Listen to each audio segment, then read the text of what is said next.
ঘুম থেকে উঠতেই পান ধরাই তো আর না শুনানো সব দিদিরা বললো করে দেবো তো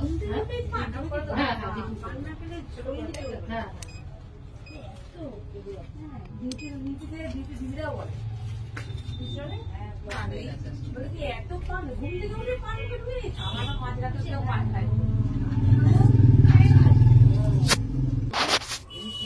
কথা হয় না তো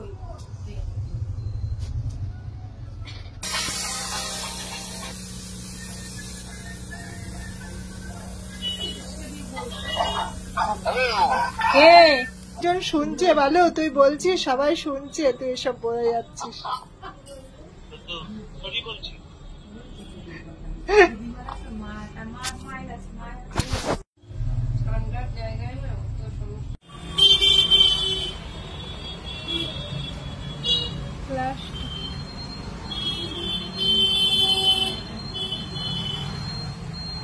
কেমন লাগলো তোমার হাইড্রা ফেসিয়াল করে? খুব ভালো লাগলো। আর চুলের কালার করে? হ্যাঁ ভালো লাগলো। তোমার তো কাজ ভালোই, আগেই বলেছি যে তুমি খুব যত্ন সহকারে করো।